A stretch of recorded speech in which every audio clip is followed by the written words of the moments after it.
complètement. Il y a vraiment un sentiment nationaliste très fort qui s'est développé depuis le 19e siècle, qui a débouché d'abord sur un projet politique pour que la Catalogne ait un statut différent dans l'ensemble espagnol.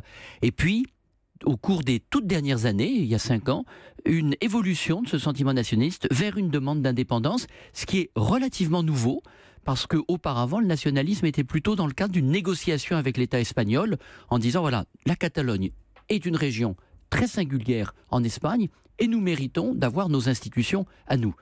Et cette fois-ci, au contraire, on est dans une demande d'indépendance beaucoup plus, j'allais dire, douloureuse, parce que c'est en train de fracturer l'Espagne et la société catalane. Alors justement, est-ce que la pression de la rue, hier, ces milliers de manifestants venus dire « ya basta », ça suffit, on veut rester espagnol, est-ce que ça peut changer la donne ? Ça va changer la donne.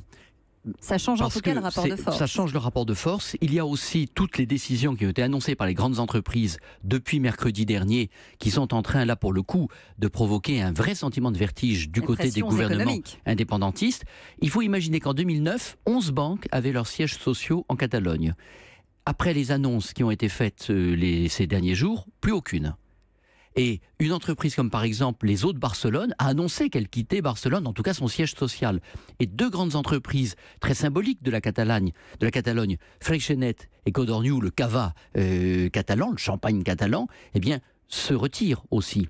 Donc on voit vraiment qu'il y a un rapport de force qui est en train de se rééquilibrer. Est-ce que ça suffira à remettre, je dirais, les choses dans le chemin de la négociation et de la politique? Ça, nous allons le savoir demain.